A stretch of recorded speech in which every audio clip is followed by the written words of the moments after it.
Boleh. World class players really giving a lot of confidence, Kenapa? especially on Dibanding pertemuan sebelumnya, bedanya apa sih dia? Si Kalong. hope I can Ya tadi sih sebenarnya udah enak sih, maksudnya dari pertama mulai dari set pertama lah ya, dari set pertama yang memang dari awal sampai mungkin di atas poin 15 kalau nggak salah.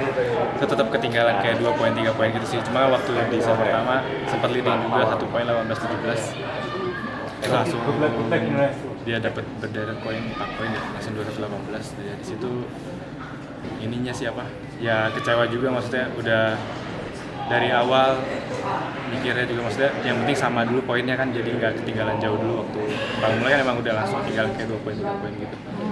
Emang dari pertama rencananya mau samain dulu, nanti baru mikir lagi gimana nya gitu kan. Ya cuman udah sempet leading 18-17 ya, masih apa, ada langsung apa namanya kayak itu kan poin kritis juga lah, jadi kayak buru-buru mau nyerang matiin gitu sih. Sebenarnya waktu mau nyamain poin sama waktu leading sampai leading itu emang bener-bener kayak mainnya apa namanya ngontrol gitu ya, nggak ada kayak langsung pengen nyemes pengen nyerang gimana. Jadi kayak ladenin dia dulu, terus bola ada kesempatan bola enak langsung nyerang gitu.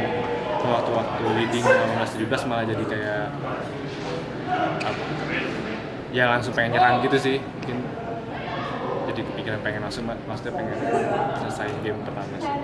So set kedua ya memang ngerapi lagi kayak waktu waktu hampir sampai leading itu, jadi kayak apa yang ngeladenin mainnya dia, terus juga ikut, maksudnya apa namanya ya, ngadu lah istilahnya, ngadu kan, soalnya di sini juga nggak gampang mati sendiri, nggak gampang cepat mati juga, dari segi shuttlecocknya juga kan agak cukup berat juga, jadi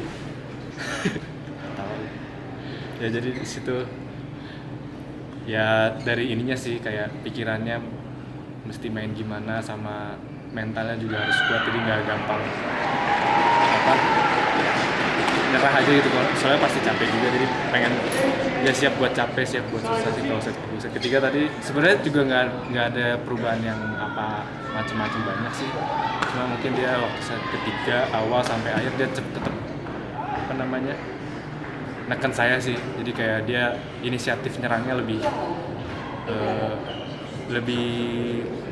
banyak sih ya dibanding kayak set pertama sama kedua, jadi dia nggak ada kasih kesempatan saya nyerang juga. Terus juga saya nggak bisa jaga fokusnya sih set ketiga, nggak bisa jaga fokusnya buat ya, seenggaknya poinnya jangan terlalu jauh juga, jadi ya tadi nggak bisa nerapin strategi di set ketiga sih. Shuttlecock berat itu rasanya gimana perbedaan dengan turnamen-turnamen lain? Ya sebenarnya nggak ada yang beda sih, cuma kan dari kalau shuttlecock berat berarti mungkin dari strategi mainnya aja. Kalau misalnya kok kenceng sama kok berat kan memang nggak ada strateginya pasti beda. Karena tadi memang sebenarnya kita juga udah sama-sama nggak bisa sama-sama cepat matiin gitu, jadi saya sama dia, saya nggak bisa cepat matiin dia nggak bisa cepat matiin saya, cuman yang pasti kan perjalanan rally, berarti kan ada jadi rally gitu ya mainnya. Nah di situ nggak bisa jaga fokusnya aja, jadi kayak buat ladenin terus satu-satu gimana nya, tahan fokusnya sampai jangan lakuin kesalahan sendiri gitu. Kalau selain soal kamu belum bisa menjaga fokus, stamina kamu jadi gimana sih? Tadi kayaknya susah banget ya, kayak rada capek kalau berat. Bahasanya berat. Kalau stamina sih ya mungkin ada akumulasi lah kan. Kalau di set pertama kan memang, kalau menurut saya ya, set pertama kan kita berdua sama-sama pengen, maksudnya sama-sama ketat ya. Set kedua sama-sama ketat, terus set pertama sama-sama ketat. Otomatis kan kayak fisik semua segala macam terkurasi hampir sama lah ya. Cuma waktu set kedua kan saya mau nggak mau harus lebih lagi kan, soalnya buat dapetin set kedua.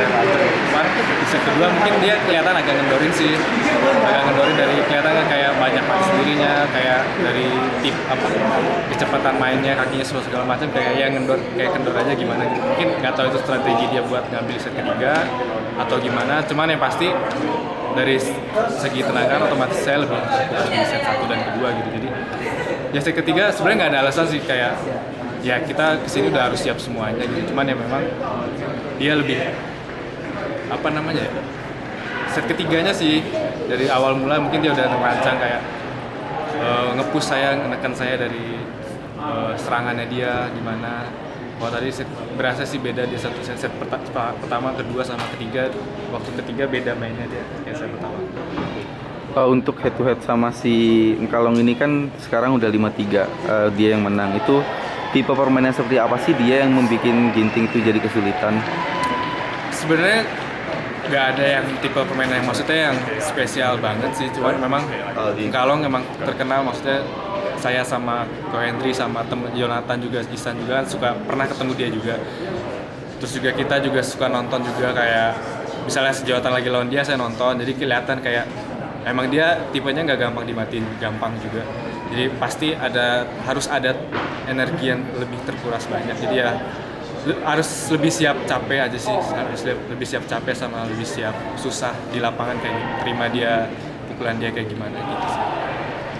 Terus ini kan sejak juara China Open kan 9 turnamen berlalu tapi belum bisa menembus semifinal. Nah itu ada evaluasi performanya bagaimana tidak sejak saat itu? Ya evaluasi paling ini sih ya, kayak di lapangannya aja sih. Mungkin kayak gimana jaga fokus ya tadi, yang paling penting sih pertama fokus. Ya mungkin memang dari fisik segala macam, fisik, tenaga semua, sama istilahnya kita udah kesini harus bawa modal yang cukup banyak lah ya. Soalnya kan kita nggak tahu kita ketemu siapa, kita main di lapangan kayak gimana, jadi mesti siap punya modal yang cukup banyak. Jadi kalau udah masuk lapangan udah nggak ada alasan capek atau nggak ada alasan koknya berat atau nggak ada alasan apapun. Jadi ya memang hari ini kalah, ya udah kalah, saya masih banyak yang harus diperbaiki gitu. Ginting, tapi ini di luar ekspektasi kamu nggak sih? Ya sih, juga. Ya memang kan terakhir ketemu di Jepang ya. Di Jepang memang dari situasi kondisi koknya juga hampir sama, berat juga. Cuman waktu di Jepang saya bisa lebih ngatasin kontrol mainnya dia sih. Kalau sekarang mungkin kayak kondisinya kebalik, kayak saya dikontrol dia aja sih. Terus kalau yang untuk di All England ini kan kebanyakan Ginting rekornya agak kurang bagus karena kalau nggak salah tahun lalu juga di R1 juga. Apakah ada pengaruh weather, cuaca atau pengaruh situasi di dalam lapangan sih? Kalau pengaruh itu sih nggak ada sih. Maksudnya kan di dalam lapangan ngerasa nggak, maksudnya kalau di luar ya memang dingin. Kalau di lapangan ya enggak sih, sama aja kayak latihan di Jakarta juga hampir sama. Saya juga nggak tahu kenapa ini mungkin kali ketiga atau keempat ya, maksudnya hasilnya kurang puas sampai tahun ini, oleh tahun ini masih kurang puas ya. Mungkin habis ini masih harus evaluasi lagi sama nanti kayak gimana, kenapa bisa kejadian kayak gini. Boleh nggak kasih pesan buat para pecinta bulu tangkis di Indonesia dan buat tim yang teman-teman yang belum tanding gitu untuk beberapa hari ke depan? Gimana? Ke ini. Ya buat teman-teman semua yang udah dukung dan nonton, mungkin langsung ke Arena Birmingham dan nonton live streaming. Terima kasih semua sudah dukung saya dan juga teman-teman yang masih belum bertanding, dukung terus. Semoga kita semua tim Indonesia bisa dapat hasil yang terbaik. Sorry, Ginting ikut Superliga nggak yang kemarin? Itu ngefek nggak terhadap persiapan? Kan idealnya 2 minggu nggak terlatih. Nah kemarin kan dengan adanya Superliga akhirnya jadi seminggu. Persiapan sebelum kesini itu ngefek nggak terhadap performance? Kalau ngefek sih pasti ngefek lah, maksudnya kan waktu latihan kita pastinya berkurang kan. Yang dimana kalau 2 minggu, dalam 2 minggu, ya 2 minggu atau 3 minggu, ya masih bisa ditambah lah, maksudnya latihannya dari kerasnya, porsinya masih bisa naik ya kalau 2 minggu. Cuma kemarin ada Superliga, ya tapi waktu Superliga juga nggak fokus banget ke pertandingan, maksudnya Superliga juga, maksudnya tetap ada latihan. Misalkan seringan main malam ya jam 6, jadi paginya tetap ada latihan sama yang lain. Memang Ko Hendry sendiri juga bilang kita jangan terlalu fokus di Superliganya, kita fokus ke All England-nya, tetap latihan pagi juga latihan.